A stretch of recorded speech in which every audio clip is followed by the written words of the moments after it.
नबी पाक सल्लल्लाहु अलैहि वसल्लम के मदीने आने से पहले एक शख्स था, अब्दुल्ला बिन नबी सलोल उसका नाम था। तो मदीने वाले लोग उसको अपना पेशवा मानते थे, औस भी खजरज भी, उसकी ताजपोशी भी की, बड़ी उसकी मनता थी। जब हुजूर आ गए तो उसका कारोबार बंद हो गया। अब लोग ये नहीं समझते कि मैं गलत हूं, लोग किसी के मुफादात को ठेस पहुंचती है तो मुखालफत करने लग जाता है। अब उसके हालात जब खराब हुए तो उसने पता क्या किया, झूठ मूठ का कलमा पढ़ लिया। समझ आ रही है बातों? झूठ मूठ का। और मुनाफिकों का एक टोला उसने तैयार कर लिया, जिसका कुरान मजीद ने सूरह मुनाफिकून में जिक्र किया। एक जंग का मौका था, नबी पाक सल्लल्लाहु अलैहि वसल्लम तशरीफ ले गए तो अब्दुल्ला बिन नबी सलोल भी चला गया। हजरत उमर फारूक रदी अल्लाह तआला अन्हु के एक गुलाम थे, वो पानी लेने कुएं पे गए। उधर से अंसार में से, चूंकि हजरत उमर के गुलाम मुहाजिर थे, अंसार में से एक शख्स पानी लेने पहले से आया हुआ था। पानी भरने में कोई इख्तलाफ हो गया, झगड़ा हो गया, मार कुटाई तक नौबत आ गई। हजरत उमर के गुलाम ने कुछ चीज मार दी, उस शख्स को जख्मी हो गया। उसने पुकारा, अब्दुल्ला बिन नबी सलोल ने समझा कि मौका अच्छा है, दौड़ा हुआ आया और आकर उसने कहा, अंसारे मदीना भाग के आओ, जल्दी आओ। और बड़े गलत जुमले इस्तेमाल किए। कहने लगा, अगर इन लोगों को तुम अपना बच्चा कुचा खाने को ना देते मुहाजिरों को, तो आज ये तुम्हारे सर पे ना बैठते। माअज़ल्लाह, ऐसी बातों पे क्या करे। बोले ये रोजमर्रा की गुफ्तगू में आदत बनाएं, कोई ऐसी बात करनी हो तो माअज़ल्लाह अस्तगफिरुल्लाह कह के करनी चाहिए। उसने कहा कि माअज़ल्लाह, अब इनको बच्चा कुचा ना दें तो ये हमारे सर पे ना बैठते। शोर किया उसने। हमारे यहाँ भी सियाने बंदे पंचायत के लोग, वो कहते हैं, वो तू उस बरादरी के बच्चे से ही मार खा है, पता ही नहीं चला, जा उसे मार के आ, सर फाड़ा, ये कर, फोड़ दे उसका सर और देख, मैं देख लूंगा बाद में जो होगा। ये अक्लमंद लोगों के मशवरे नहीं, ये जाहिल लोगों के मशवरे। नाराज ना होना, पर ये नबी पाक सल्लल्लाहु अलैहि वसल्लम ने फरमाया है, हुजूर का फरमान है। ये किन लोगों का काम है? बोल के बताएं, बोल के। पढ़े लिखे सियाने बंदे इस तरह के मशवरे ये बिल्कुल नहीं देते, जाहिलों का काम। पुकारा, मुहाजिर सारे इकट्ठे हो गए, अंसार सारे आ गए। और जब अंसार आए तो मुहाजिरीन को भी पुकारा, मुहाजिर भी आ गए। अब वो गुत्थम गुत्था होने लगे तो किसी ने जाके महबूबे पाक के कान में कहा, या रसूलल्लाह, वहां तो मुहाजिर अंसार लड़ने लगे, वो पुरानी लड़ाइयां फिर से जाग गई हैं। नबी पाक तशरीफ लाए, हुजूर ने वहां लफ्ज बयान किए, फरमाया, ये तुमने क्या जाहिलों जैसा काम शुरू किया हुआ है? ये कौन सा काम है? अल्लाह करे हम सब इस काम से बाज आ जाए, आमीन तो कहना। और तू उस बरादरी के मुंडे कोई मार खाए? बरादरी क्या होती है? बरादरी तो तारुफ के लिए, ऊंच नीच कहां से आ गई? कहा मेरे रसूल पाक अलैहिस्सलातु वस्सलाम ने, फरमाया, तुम जाहिलों जैसे काम कर रहे हो। सुलह कराई, बात रफा दफा कराई, लोग चले गए, मामला ठंडा हो गया। लेकिन अब्दुल्ला बिन सलोल ने कहा कि मैं ये मौका खाली नहीं जाने दूंगा। फिर गया और जाके अंसारे मदीना से कहने लगा, एक दफा जा लेने दो मदीने, तुमने मेरी बात नहीं ना सुनी, तो जो वहां बड़े सरदार बैठे हैं उनसे बात करूंगा, और माअज़ल्लाह सुम्मा माअज़ल्लाह, हम इन बेइज्जत लोगों को मदीने से निकाल देंगे, वहां सिर्फ इज्जत वाले रहेंगे। ये गलत जुमले उसने अदा किए, जिसको कुरान पाक ने सूरह मुनाफिकून में बयान फरमाया। उसने ये बात की। एक सहाबी थे हजरत ज़ैद रदी अल्लाह तआला अन्हु, वो सुन रहे थे।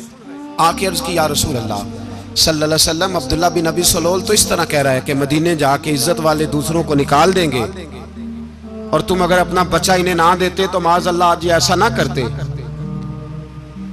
हजरत उमर ने भी सुन लिया, हजरत उमर ने बात सुन ली, तलवार निकाली और दौड़े। हुजूर ने बाजू पकड़ा, फरमाया, किधर जा रहे हो?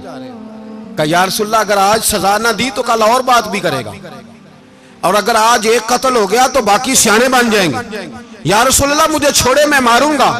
हुजूर ने फरमाया, उमर चुप कर, वो झूठ मूठ का कलमा पढ़ता है, लोग कहेंगे कि मोहम्मद इब्ने अब्दुल्ला ने अपने साथी मारने शुरू कर दिए। चुप कर, हौसला कर, सब्र कर, दलेरी कर। हजरत उमर कहते हैं, मेरी हुजूर के कहने पर मैं ठहर तो गया, पर वो मेरे अंदर जो आग लगी हुई थी ठंडी नहीं हो रही।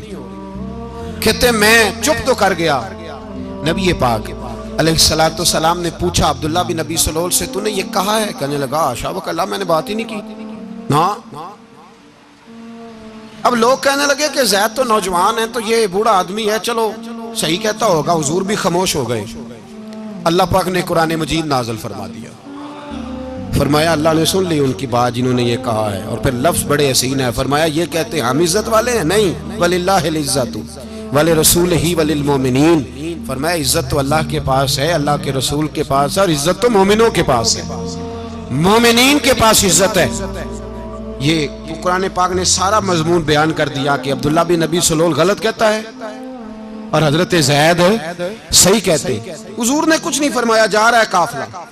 जब मदीने की सरहद आ गई ना, हुदूद मदीना मुनव्वरा की शुरू हुई, तो अब्दुल्ला का अपना बेटा, उसका नाम भी अब्दुल्ला बिन अब्दुल्ला था, अपना बेटा उसका बड़ा मुखलिस जानिसार गुलाम था मेरे रसूल पाक सल्लल्लाहु अलैहि वसल्लम का। वो तलवार लेके मदीने की हद पे खड़ा हो गया और कहने लगा मेरे बाप, तूने इतनी बेईमानी के लफ्ज कहे कि मैं इनको निकाल दूंगा? कहे अपनी जुबान से कि मैं जिल्लत वाला हूँ, रसूल पाक को अल्लाह ने बड़ी इज्जत अता फरमाई, क्या वरना मैं तेरी गर्दन काट दूंगा। बोल क्या? हुजूर भी इज्जत वाले और नबी पाक के गुलाम भी इज्जत। क्या अपनी जुबान से कह, मेरे रब का ये फरमान है, वरफाना अल्लाह का जिक्र, हबीब मैं खुद तेरे लिए तेरी शानों को बुलंद फरमा दूंगा। तो कह, तो दुश्मन होके कहने लगा मेरे बेटे मुझे माफ कर दे, मुस्तफ़ा तो बड़ी इज्जतों वाले हैं, उनके गुलाम शानों वाले। जब बेटा तलवार लेके सामने खड़ा हुआ, शोहरत हुई। अब नबी पाक ने हजरत उमर की तरफ देखा, कहा उमर तेरी बात सही थी, अब जो हुआ ये ज्यादा सही था। वो मैंने तुझे कहा हौसला कर, तदब्बुर कर, वक्त का इंतजार कर, ये सही हुआ कि वो सही था। तो हज़रत उमर फारूक कहने लगे या रसूल अल्लाह, मैं गवाही देता हूँ आप वाकई अल्लाह के सच्चे रसूल हैं सल्लल्लाहु। इतनी अच्छी राय, वक्त फैसला करता है। तदब्बुर से चले, दानाई से चले, हिल्म पैदा करें, बुर्दबारी। हमें कई दफा सजदा साफ करना पड़ता है, हम जो कहते हैं बात उसके उल्ट निकल आती है। हम किसी शख्स के बारे में कुछ तबसरा कर बैठते हैं, कुछ अरसे के बाद हमें पता चलता है कि वो तो ऐसा था ही नहीं, हमने गलत बात कर। हम बगैर तहकीक के, बगैर तफ्तीश के, हौसला ना होने की वजह से, सब्र ना होने की वजह से हम बहुत सारे काम कर गुजरते हैं, फिर हमें नुकसान होता है। अपनी जिंदगी में हिल्म ना छोड़ें, हौसला ना। लड़ाइयाँ होती है ना घरों में, उसकी वजह खामद होता है, बीवी नहीं होती। ये बात घर जाके बताना कि आज उन्होंने कहा। लड़ाई की वजह कौन होता है? ना बोलो तुसी, पर मैं तो आख ही छड़िया, वो तो रिकॉर्ड हो गया है। लड़ाई की वजह कौन है? हाँ, जेड़े बातें लड़ते ने वो कूदे ही नहीं पे। वजह कौन बनता है जी? क्यों भला? इसलिए कि नबी पाक सल्लल्लाहु अलैहि वसल्लम ने फरमाया औरत की अगर आदि है तो तेरी तो पूरी है ना। जिसका मतलब है लड़ाई अगर बच सकती थी तो मर्द की वजह से बच सकती थी, घर में अमन हो सकता था। कहते हैं जी बड़ी बेवकूफ है, मेरी सुनती नहीं। तो मैंने कहा जो उससे बहस कर रहा है वो सियाना है? बोले जो बहस कर रहा है वो अक्लमंद है? बंदा तो चलो था वो दानश्वर शेक्सपियर, बातें बाज़ औक़ात उसकी कुछ ऐसी हैं। उससे किसी ने पूछा था औरतों से कौन जीत सकता है बहस में, तो उसने कहा था वो जो उनसे बहस ना करे, जो उनसे बहस है। तो भाई तू वजह इसलिए कि हौसला तो तू नहीं करना था। नबी पाक अलैहिस्सलाम ने फरमाया बीबी टेढ़ी लकड़ी है, सीधी करने की कोशिश करोगे तो टूट जाएगी। सीधी तो फिर कितना बेवकूफ है जो पत्थर से सर रगड़ रहा है, कितना नादान है जो ये हरकत कर रहा है, दरिया में छलांग लगा के कहता है डूबूंगा नहीं। तो भाई हौसला पैदा कर, इल्म पैदा कर। बहुत सारी ऐसी बातें करेगी जिसमें इश्तियाल आएगा, फटाफट 3 लफ्ज तलाक के दे दिए, अब भागा गया मुफ्ती साहब के पास, ओहो 4 बच्चों का क्या बनेगा। और ये बात पक्की है कि बच्चों को सिर्फ उनकी माँ ही पाल सकती है, उनकी माँ। वो बात मुझे नहीं भूलती, एक शख्स ने बीवी को तलाक दे के दूसरी शादी की। उसका बेटा था 10 साल का। तो उसने अपने बेटे से कहा कि बेटे बता पुरानी अम्मा सही थी या ये सही है? उसने कहा नहीं अब्बा वो तो झूठ बड़े बोलती थी, ये सही है। वो झूठी थी, वो झूठ बड़े बोलती थी मेरी सगी अम्मा, ये सच बोलती है। उसने कहा वो कैसे? कहने लगा इसलिए कि मैं कोई शरारत करता था तो मेरी सगी अम्मा मुझे थप्पड़ मारती थी और कहती थी तुझे रोटी नहीं देनी, जा दौड़ जा घर से। तो मैं दौड़ जाता था तो झूठ बोलती थी नहीं देनी, फिर आधे घंटे के बाद मुझे ढूंढने लग जाती थी, ढूंढ के लाती थी, फिर मेरी मिन्नत करती थी, फिर मुझे कहती थी ना मुझे सताया कर, फिर मेरा माथा चूमती थी, फिर मेरी मर्जी का खाना बना के देती थी, फिर मेरे मुंह में लुकमे डालती थी। झूठी थी, पहले कहती है नहीं देनी, फिर पीछे भागती है। ये सच्ची है, मैं शरारत करता हूं तो थप्पड़ मार के निकालती है, फिर मैं मिन्नतें करता हूं पर रोटी नहीं देती, पैर पकड़ता हूं नहीं देती, सच बोलती है, अपनी बात पे डट जाती है। ओ भाई, बच्चे उसकी मां ही पाल सकती है, तूने 3 जुमले कहते सोचा ही नहीं, तेरा क्या गया, तो ये तो नई बीवी मिलेगी, और उसका भी क्या गया, उसको भी शायद शौहर मिल जाए। उन फूलों की परवरिश सिर्फ उनका माली कर सकता है, दूसरा कर सकता, तो तूने हौसला ही नहीं किया। ठीक है गलती बीबी की थी, पर तू तो मर्द था ना, तेरे पास तो दिलेरी थी, फटाफटी 3 तलाक के जुमले कह दिए। और मेरे रसूल पाक अलैहिस्सलाम ने फरमाया जायज काम बड़े हैं, पर तलाक जायज तो है, पर मेरे रब को पसंद नहीं, अल्लाह को पसंद। तूने माली भगा दिया जिसने तेरे घर का बाग सेंचना था। तो भाई ये हौसला नहीं, दर्जनों तलाके, 20 केस, और अभी वो शादी के पूरे कपड़े नहीं पहने तो तलाक पहले। उसकी वजह यह कि हौसला नहीं, सब्र नहीं, रजा नहीं, हम एहसास नहीं करते। अगर तू ये समझ जाए कि बस अल्लाह ने जो मेरे लिए बेहतर समझा मुझे दे दिया, सही है, मेरी आजमाइश है, क्या है, कुछ है, जो उसने बेहतर समझा मुझे उसने, फिर तू सुखी हो जाए, तेरे लिए जीना आसान हो जाए, फिर तू बहुत सारी परेशानियों से, आजमाइशों से दूर हो जाए। मेरे नबी पाक अलैहिस्सलाम ने हमें हौसला करने का हुक्म दिया, दलेरी। 2-3 साल, शायद पिछले साल या उससे पिछले साल आज के मौके पे ना, हमारे पाकिस्तान में तो बड़े बड़े अनोखे वाकयात होते हैं, सुनने से क्या, मैं कहता हूं वो इबरत के लिए होते हैं। जाली वीजे लगवा दिए हज के किसी एजेंट ने, अल्लाह के मेहमानों को भी लोग लूट लेते हैं, माज़अल्लाह, जाली वीजे लगवा दिए। और मजे की बात यह है कि पाकिस्तानी एयरपोर्ट से गुजर भी गए वो वीजे वाले, और एहराम बांधे लोग जद्दे पहुंच गए। 4 आदमी थे, उन्होंने वीजा देखा तो कहा नकली, आपको वापस जाना पड़ेगा। अगली फ्लाइट से वो लोग वापस आए। आप मुझे बताइए, उनकी जब वो छोटे छोटे क्लिप आए, मीडिया ने उनकी बातें सुनी तो उनके आंसू नहीं थमते थे। एक आदमी एहराम बांध के गया है, मामूली समझते हैं आप? मेरे जैसा गरीब आदमी, कभी उसने इरादा किया और मदीने जाने का, लेट हो जाए तो कलेजा फटने को आता है, कुछ मजबूरियां पैरों में आ जाए, ना जा सके तो पता नहीं कितनी तौबा करने को दिल करता है कि कहीं गलती तो नहीं हो गई, कोई ऐसी बात तो नहीं निकल गई। यकीन करें तबीयत परेशान हो जाती, यार कोई ऐसा काम तो नहीं होगा जिसकी वजह से ये बात हुई। 4 आदमी लौट आए, हालात खराब हो गए, लोग रो रो के किस्से सुनाते थे। लेकिन मेरे रसूल पाक अलैहिस्सलाम का हौसला देखो, हुजूर काबे का भी काबा, हुजूर मालिक, हरम के मालिक मुतलक, जिनके सदके अल्लाह ने काबा को बैतुल्लाह बनाया। हाजियो आओ शहनशाह का रोजा देखो, काबा तो देख चुके, अब काबे का भी काबा देखो। हुजूर 1400 सहाबा को लेके गए उमरा करने, मकामे हुदैबिया पर पहुंचे तो काफिरों ने रोक लिया, हम उमरा नहीं करते, तू और मैं खादम और जो वारिसो मालिक है 1400 सहाबा हम नहीं उमरा करने देते, वापस जाइए। सुलह लिखी जा रही है, सुलह की शर्तें क्या हैं? मक्के से कोई आदमी गलती से भी मदीने चला गया, मक्के का आदमी, तो मुसलमान अगर इनके जुल्म से तंग आके, मक्की मुसलमान काफिरों के जुल्म से तंग आके मदीने चला गया तो मदीने वाले वापस करेंगे। और अगर मदीने से कोई शख्स गलती से भी मक्के चला गया तो मक्के वाले वापस नहीं करेंगे। इतनी सख्त शरायत। हजरत उमर गुस्से से कांपने लगे, सहाबा परेशान है, पर मेरे रसूल पाक ने सब्र दिखाया, हौसला, तदब्बर, ये तदबीर है। सब्र एक बेहतरीन तदबीर है, अगर कोई अपनाए तो बेहतरीन तरीका है। हुजूर ने फरमाया हमें मंजूर है, सुलह करो। और इतना सख्त हुक्म है, कहने लगे 1400 इहराम वाले वापस जाएं, बाद में आना, इस वक्त नहीं उम्रा करने देंगे। मेरे नबी पाक अलैहि, मुझे बताओ, मुझे और आपको दुख होता है, तैयारी हो तो प्रोग्राम रह जाए, तो अगर इहराम बांधा हो और अल्लाह के रसूल ने बंधवाया हो तो हुजूर वापस लौटने लगे तो कितनी तकलीफ की बात है। हुजूर ने फरमाया चलो आइंदा आएंगे। मुआहदा लिखा जा रहा है। हजरत अली मुआहदा लिख रहे हैं, लिखो मोहम्मद रसूलुल्लाह सल्लल्लाहु अलैहि मोहम्मद रसूलुल्लाह सल्लल्लाहु अलैहि वसल्लम और कुरैश मक्का के बीच मुआहदा। ये तहरीर लिखी जा रही थी। अबू सुफियान बोल पड़ा, कहने लगा जी हम मोहम्मद रसूलुल्लाह नहीं निकलने देंगे माज़अल्लाह, यही तो हमारा झगड़ा है। अगर आपको रसूलुल्लाह मान लिया तो पीछे रह क्या गया, मोहम्मद इब्ने अब्दुल्लाह लिखे।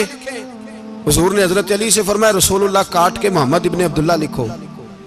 हजरत अली लिख रहे थे, मोहम्मद रसूलुल्लाह लिखा था, फरमाया रसूलुल्लाह काट के मोहम्मद इब्ने अब्दुल्लाह लिखो। तो हजरत अली कहने लगे हुजूर मुझे ये लफ्ज काटना नहीं आता, हुजूर मुझे ये लफ्ज काटना। किसी सहाबी ने एतराज नहीं किया कि लिखना आता था, कहा मुझे काटना। हुजूर ने दोबारा कहा अली काट दो। या रसूल अल्लाह मुझे ये लफ्ज काटना नहीं आता। मेरे हबीब ने तीसरी दफा कहा अली काटो। तो शेर खुदा ने कलम छोड़ा, हाथ बांधे और खड़े हो कहने लगे महबूबा मुझे तेरे कसीदे लिखने आते हैं, काटने कोई नहीं आते, मैं मजबूर हूं, मुझसे नहीं होता। कोशिश करता हूं, ना कलम उठता है ना हाथ चलता है। मेरे हबीब पाक ने कलम पकड़ा और लफ्ज रसूलुल्लाह खुद काट के मोहम्मद इब्ने अब्दुल्लाह कराया। भाई वक्त गुजर गया, सुलह हो गई। ये तदब्बुर, ये हौसला, ये तदबीर मेरे नबी ने फरमाई। अब तो 1400 को मक्के ने ना दाखिल होने दिया, लेकिन एक साल ही गुजरा, थोड़ा ही वक्त गुजरा, मेरे रसूल पाक 10,000 को लेके मक्के में दाखिल हो गए। 10,000 उसने फायदा दिया। हिकमत क्या थी, तदब्बुर क्या था? कुरैश रोज लड़ाई करने आ जाते थे, तबलीग ही नहीं करने देते थे। उनसे सुलह हो गई तो नबी पाक ने कैसर को खत लिखा, कैसर रूम को, हिरकल को। दूर दराज तबलीग फैल गई, मुसलमान लाख से ज्यादा हो गए। उनकी तरफ से अब वो लड़ाई बंद हो गई। मेरे हबीब पाक अलैहिस्सलाम के हौसले ने कमाल दिखाया, इस तदबीर ने फायदा दिया उम्मत मुस्लिमा को। 10,000 का लश्कर लेके हुजूर काबे में दाखिल हुए।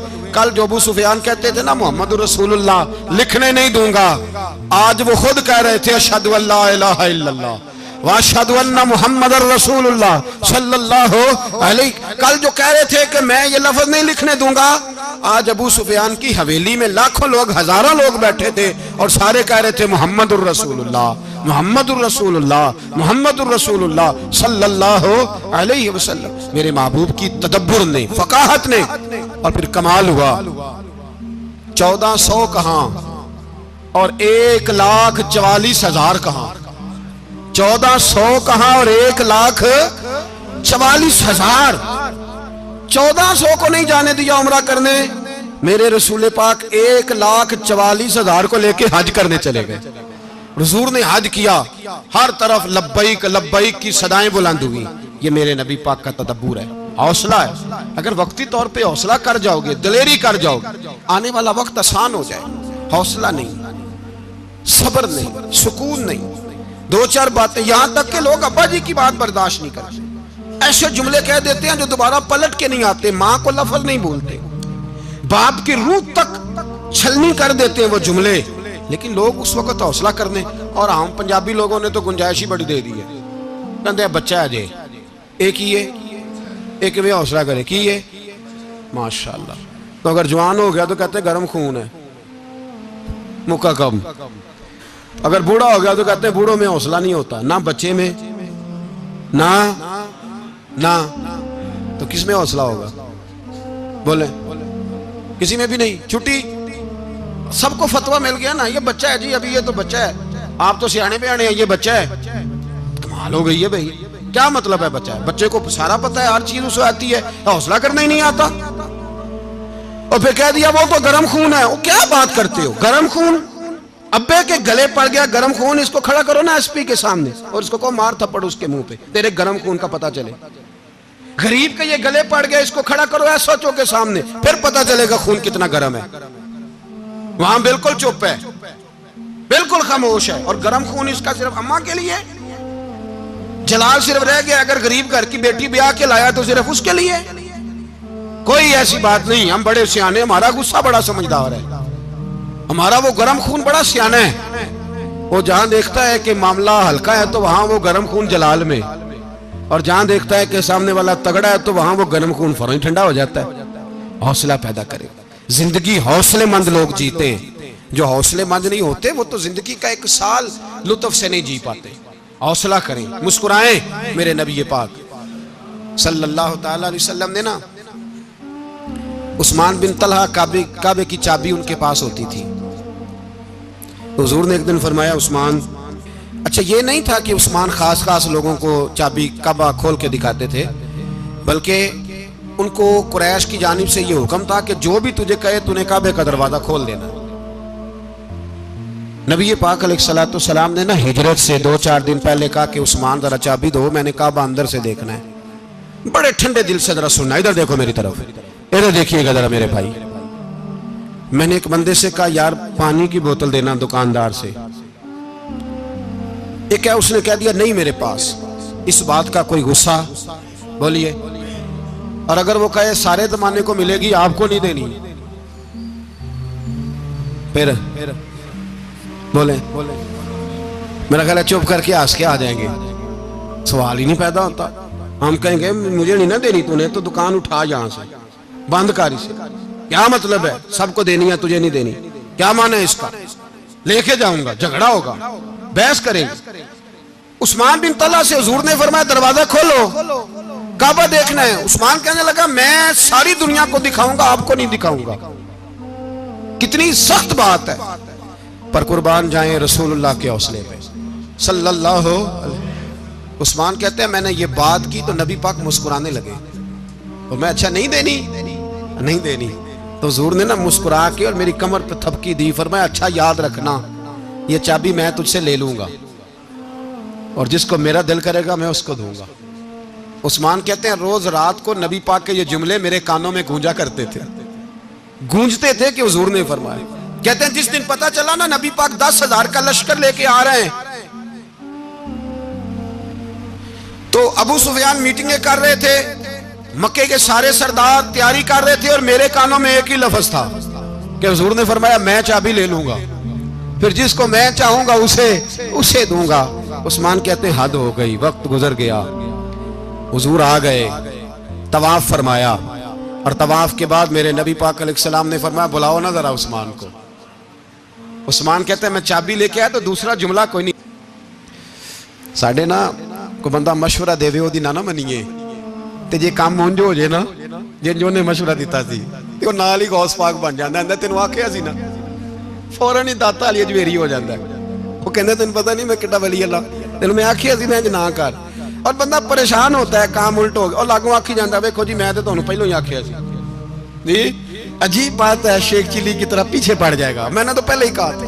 ओ बस कर यार, अब तू ख्वाजा मोइनुद्दीन अजमेरी हो गया, बस करो। मशवरा ही होता है, किसी का मिल जाता है और किसी का नहीं लिया जाता। फौरी तौर पे बंदा उठ के ना तो विलायत की चौथी सीढ़ी पे चढ़ जाएगा, कहेगा मैं तो अब्दाले वक्त हूं, मैं कुतबे दौरा हूं, मैंने तुझे कहा नहीं था। बस कर यार, कई दफा मशवरे सही होते हैं, कई दफा सही। बोलिए। नबी पाक सल्लल्लाहु अलैहि वसल्लम की ओहद के दिन ख्वाहिश ये थी कि अंदर रह के लड़ना है। जवान से आपा ने कहा बाहर जाके लड़ाई करनी है। हुजूर ने बाहर जाके जंग की, बज़ाहिर मुसलमानों को शिकस्त हुई। हुजूर ने एक दफा नहीं कहा कि मैंने तुम्हें कहा नहीं था अंदर रहना है, बस हो गया जो हो गया। अब उसमें फटाफट अगले को हौसला दो, कोई अर्ज नहीं यार। नबी पाक सब बोलिए सल्लल्लाहु अलैहि वसल्लम, मेरे हबीब पाक अलैहिस्सलातु सलाम ने ना कहा उस्मान को बुलाओ। उस्मान आए तो उस्मान कहते मैंने चाबी दी तो मैं तैयार था, मैं तैयार था कि अब मेरी बात होगी और रुसवाई होगी। लेकिन कहते हैं कुर्बान जाए मुस्तफा ने तो ये जुमला भी नहीं कहा कि मैंने तुझे कहा नहीं था, ये भी नहीं कहा। हुजूर ने चाबी ली, काबे के बुत साफ किए, नमाज पढ़ी, वापस आए। फरमाया उस्मान मेरा वादा था तेरे साथ कि जिसको मैं चाहूंगा चाबी दूंगा, ये लो चाबी मैं तुझे देना चाहता हूं, ले लो रख लो। उस्मान कहते हैं वो चाबी नहीं मेरे तरफ आ रही थी, मेरी तरफ ईमान आ रहा था। वो चाबी नहीं आ रही, ईमान आ रहा था मेरी जानब। कहते हैं मेरे हाथों में चाबी आई और मेरी जुबान पे कलमा है तौहीद जारी हो गया। भाई तदब्बुर, हौसला, सबर, रजा, हमें तो टाइम भी नहीं गुजारना आता। घर का माहौल, घर के अंदर रह के लोग दुखी हैं, इसलिए कि हमारी तबीयतों में हौसला नहीं, एक मिनट के लिए नहीं, एक सेकंड के लिए भी हम ये बर्दाश्त नहीं करते कि चलो थोड़ा इंतजार करें, वक्त को देखें, मौके को देखें। मेरे नबी पाक अलैहिस्सलातु सलाम पे इतनी मुसीबतें आई कि पहाड़ पे आती तो वो रेजा रेजा हो जाते, लेकिन किसी मकाम पर भी हुजूर अलैहिस्सलाम शिकवा करते नजर नहीं आते। हम गरीबी का रोना रोते हैं, हर चौथा आदमी कहता है बड़ा गरीब हूं, लेकिन मेरे नबी पाक अलैहिस्सलाम ने चौथे दिन खजूर खाई, सिरका खाया है और मोटे बान की चारपाई पे आराम किया। हजरत उमर ने कहा हुजूर कितनी तकलीफ है? फरमाया उमर कोई तकलीफ नहीं, थोड़ा सा तो वक्त है, जन्नत में जाएंगे, सारी नेमतें अल्लाह ने हमारे लिए तैयार की हुई है। राजी बिरज़ा, राजी बिरज़ा, कोई किसी किस्म का मसला नहीं। हमें आजमाइशें आती हैं, तकलीफें आती हैं, बीमारियां आती हैं, लोग छोटी छोटी बात पर परेशान हो जाते हैं, जरा जरा सी बात पर शिकवा करते हैं। मेरे रसूल पाक अलैहिस्सलाम ने फरमाया जब मेरा रब किसी को बीमार करता है तो 2 फरिश्तों को भेजता है, जाओ मेरे बंदे की तीमारदारी करके आओ। अल्लाह अकबर, खुद रब भेजता है, जाओ मेरे बंदे की। तो मुझे बताइए जब अल्लाह भेजे तो फिर तंदुरुस्त खुश नसीब हुआ के बीमार? जी तंदुरुस्त फिर खुश नसीब कौन हुआ?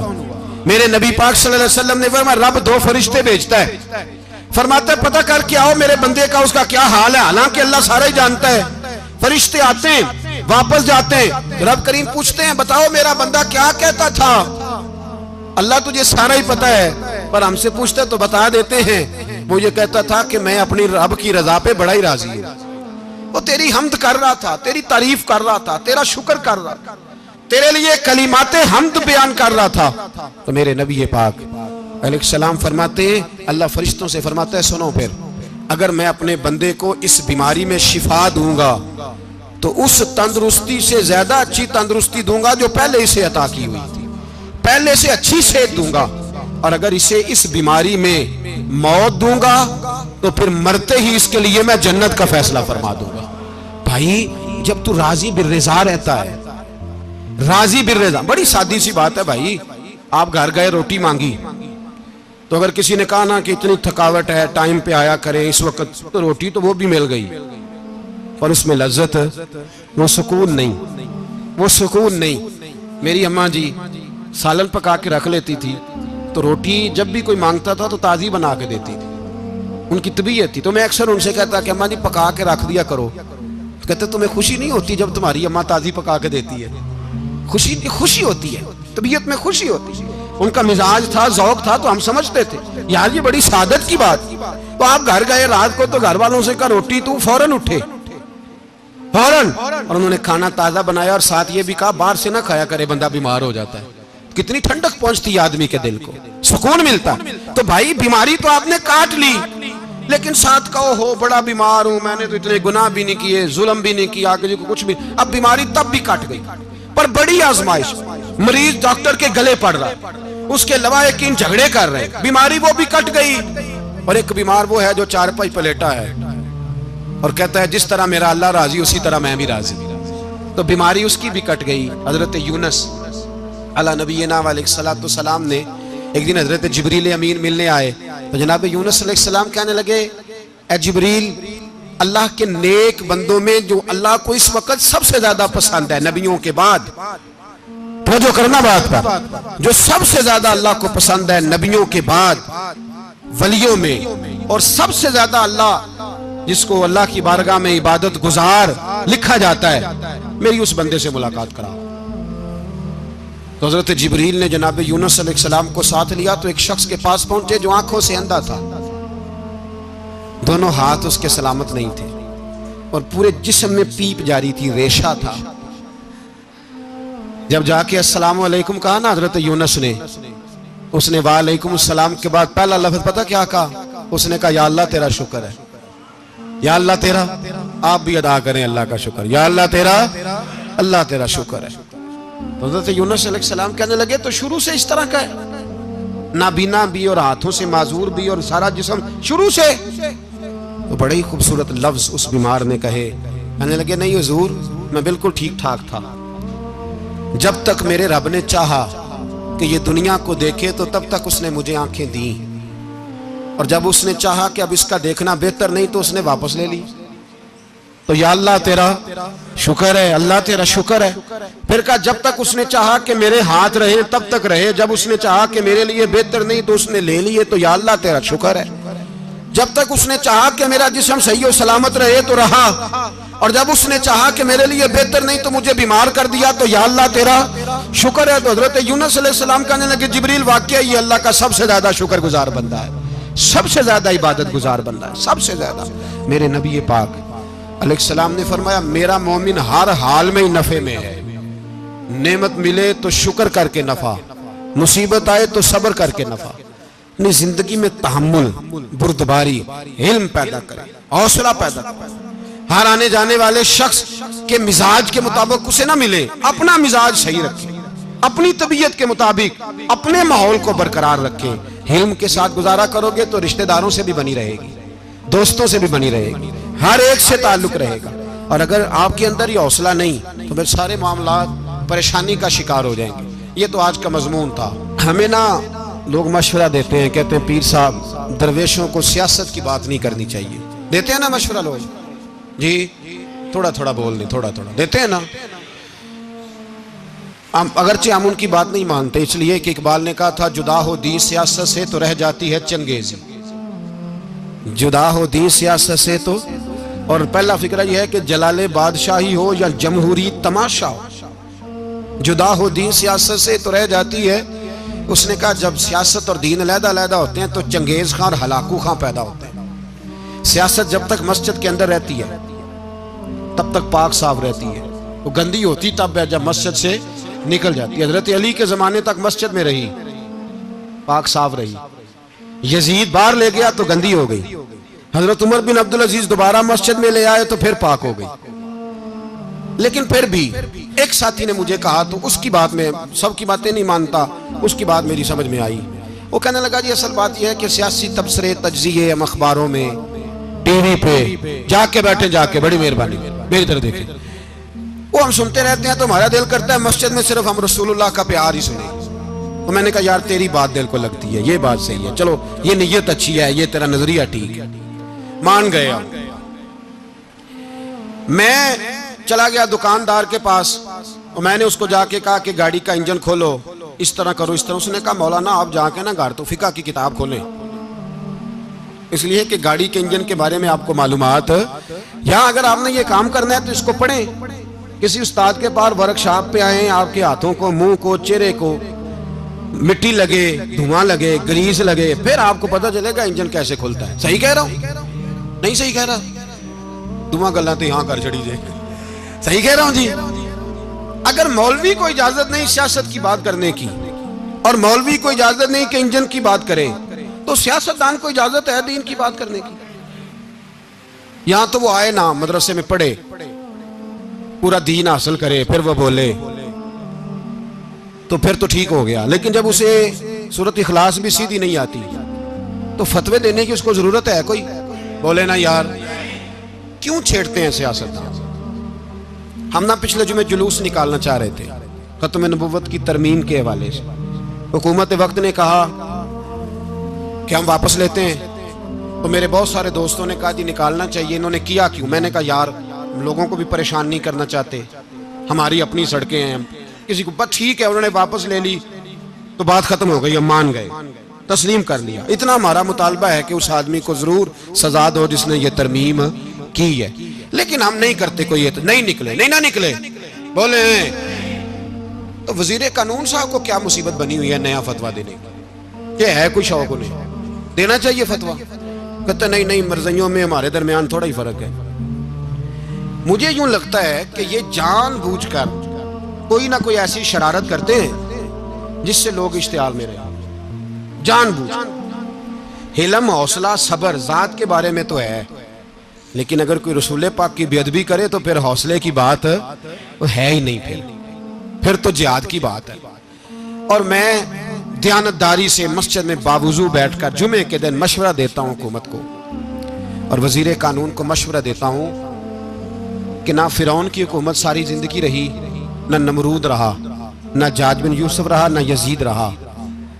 और यार दरबारी बन के हुक्मरानों की चापलूसी करते करते तुम यहां तक आ गए हो कि अब नबी पाक की इज्जत को आंच डालना शुरू कर दिया है। और आप यकीन करें सियासी जमातों का इतना बुरा हाल है कि इनके लीडर के बारे में कोई बात करे तो पागल हो जाते हैं ये एहतजाज कर करके। और उसने डायरेक्ट कह दिया कि खत्म नबूवत का मसला ही कोई नहीं, जो दीन की बुनियाद है, किसी को परवाह नहीं। मुझे तो उन लोगों की फिक्र हो रही है जिन लोगों ने इन्हें वोट दिए हैं, वो अल्लाह को क्या जवाब देंगे। और ये अल्लाह माशाल्लाह सारी सियासी जमातें इस तरह की। और मेरा वजीर कानून साहब को भी मशवरा है कि जिंदगी बड़ी थोड़ी है, बड़ी थोड़ी। अल्लाह सबको माफ करता है, अपने रसूल के गद्दारों को माफ नहीं करता। और यहाँ तुम्हारी गाड़ियों पे झंडे लगे हुए हैं, वहां भी तुम्हारे झंडे लगेंगे, पर इसलिए लगेंगे कि ये गद्दार है नामूसे रिसालत के, ये झंडे लगेंगे। शर्म करो और डर जाओ, बस कर दो। तुम्हारे मुंह में अब दांत पूरे नहीं रहे। कोई शुगर का मरीज है तो कोई ब्लड प्रेशर का, तो कोई हार्ट का, तो कोई कैंसर का। शर्म करो और अपनी कब्र की भी थोड़ी सी फिक्र करो। बताओ पाकिस्तान के कितने सदर गुजरे, वजीर आजम गुजरे, तो उनकी कब्रें कहां हैं? कोई जाता है उनकी कब्रों पे? किसी को खबर है? क्यों अपने लिए जहन्नम इकट्ठी करते?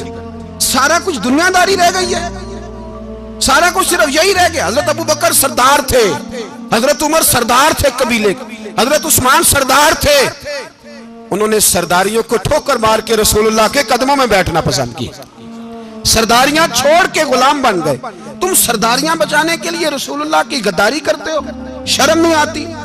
और कौम शिकवा है मुझे इन लोगों से जो मौलवी तो कह देते हैं तू सियासत न कर, और किसी सियासतदान को मना नहीं करते कि जब तुझे सूरत फातिहा भी नहीं आती तो तुझे किसने इजाजत दी है इतनी बड़ी बात। और मैंने पिछले से पिछले जुमे भी कहा था, फिर कहता हूं और ऑन दी रिकॉर्ड कहता हूं, मरज़ई कल भी काफिर थे, आज भी काफिर और कयामत तक। और जो उनके कुफर में शक करे वो भी और पक्का बेईमान है, काफिर है। वो वजीर कानून हो या सूबाई हो या विफाकी हो, मन शक्का फी कुफर ही फकत कफर। जो मरज़ई के कुफर में शक करे वो भी काफिर है। हमारे रसूल आखिरी रसूल है, हम किसी को ये इजाजत नहीं देंगे कि वो खत्म नबूवत में रखड़ा डालने की कोशिश करे। हम किसी को ये इजाजत है। और तुमने कौम को लूटा, लूटते रहो। अब ईमान पे डाके तो ना डालो। तुम्हें दौलत लूट के पेट नहीं भरा, अब ईमान लूटना शुरू कर लिया है। तुम्हारा फैक्ट्रियां लूटकर, कौमी खजाना लूटकर पेट नहीं भरा। बेईमानो, अब दीन बेचकर अपनी हुकूमतें पक्की करोगे। और वो लोग भी तैयार हो जाएं जो इन बेईमानों को मुंतखब करते हैं, उनसे भी सवाल करेगा खत्म नबुव्वत का मौजू क़यामत के दिन कि तुम बताओ। इनको सपोर्ट करते थे जो रसूलुल्लाह सल्लल्लाहु अलैहि वसल्लम के बाद भी किसी नबी को नबी मानना दुरुस्त जानते थे। शर्म आनी चाहिए, ख्याल होना चाहिए। और मैंने कहा कि हमारा दिल नहीं चाहता, आप यकीन करें, हमें शौक है जुलूस निकालने का, तुम्हारे खिलाफ बातें करने का। तुमने रोज थर्मामीटर निकाला होता है, चेक करते हो कि ईमान कितना है कितना नहीं है। ये पाकिस्तान अगर सूबा सिंध है तो हजरत अब्दुल्ला शाह गाजी का है, अगर बलोचिस्तान है तो हजरत बाबा अब्दुल रहमान का है, और अगर पेशावर है तो वो सूफिया का है, और अगर ये धरती पंजाब है तो ये दाता अली अजमेरी की है, ये बाबा फरीदुद्दीन की है। इसमें किसी गद्दार को कब्जा करने की इजाजत बिल्कुल नहीं मिलेगी। और हम वो लोग भी नहीं जो चुप करके अंदर सोते रहे, कौम जो करती है करती रहे, हमें परवाह नहीं। ना, ऐसी कोई बात नहीं। कोई बंदा ना समझे कि इन्हें होश नहीं, इन्हें पता नहीं, हमें सारा कुछ ही आता है। फिर अगर कल को कोई मुमताज कादरी पैदा हो गया तो शिकवा ना करना, कल को कोई फिर से आमर चीमा निकल आया तो शिकायत ना करना, याद रखना।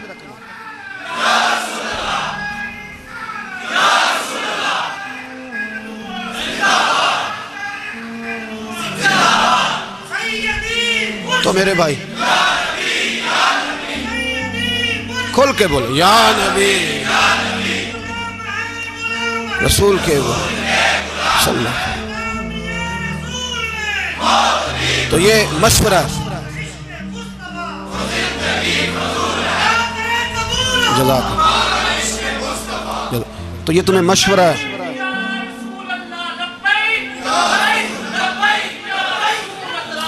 मेरी बात सुनिए, याद रखें।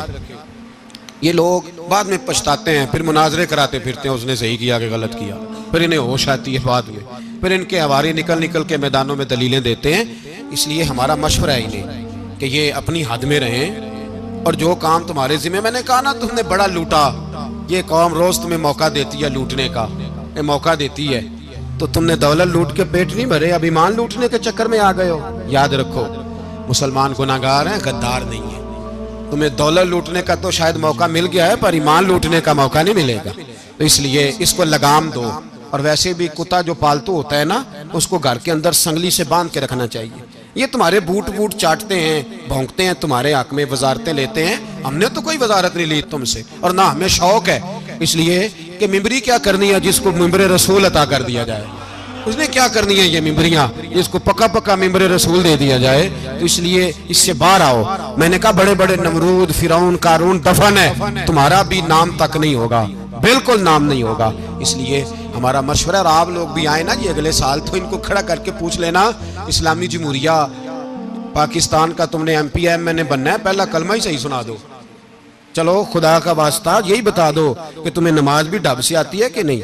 और आपकी मौज है, आप बिठा लेते हैं सर पे, क्या करें, समझाने वाले मुफ्त गुनाहगार हो गए और बहकाने वाले सब तुम्हारे यार हो गए।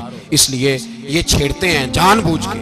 और फिर जब कोई मुमताज कादरी अलैहि रहमा पैदा होते हैं, फिर इन्हें दुश्वारी होती है, फिर इनका जीना मुश्किल हो जाता है। ये मौका देते हैं, पता नहीं किसके एजेंडे पे अमल कर रहे हैं। मेरा सवाल ये है, मैंने पिछले जुमे फिर मेरा सवाल है कि मैं पूछता हूँ, इस आदमी को जरूरत क्या है खत्म नबूवत पर बात करने की, जब उम्मत मुस्लिमा के मुतफिका फैसला है कि मरज़ई काफिर, असेंबली ने बिल पास कर दिया कि मरज़ई, उनको अक़लियत करार दे दिया। और जब से वो अक़लियत बने, ना हमने उनकी इबादत गाह जलाई, ना हमने उनको कब्रों से निकाला, ना हमने, बस ठीक है जैसे ईसाई रहते हैं, यहूदी से किस मुल्क में रहते हैं वो भी रहे, अक़लियत बन के रहे, कोई पर तुम उन्हें खींच खूंच के क्यों करीब करते हो? तुम्हारा क्या जराना है उनके साथ, बताओ तो सही।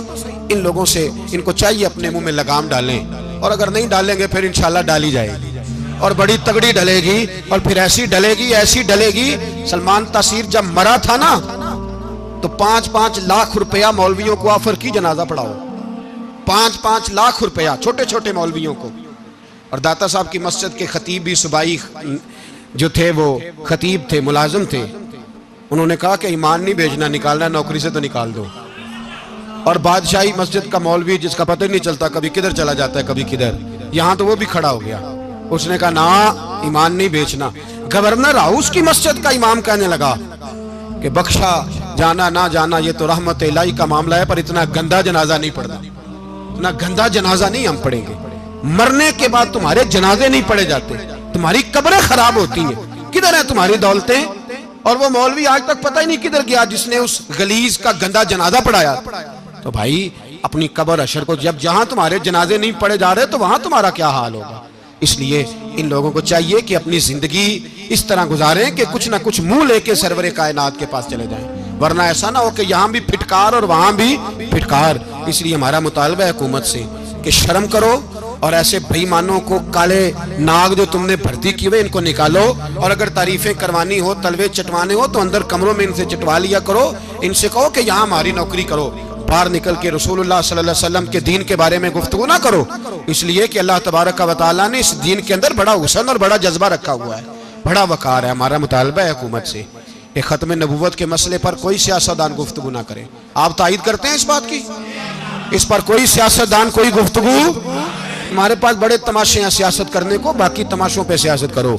ये रसूलुल्लाह की नामूस का मामला है, ये छेड़ने की तुम्हें इजाजत?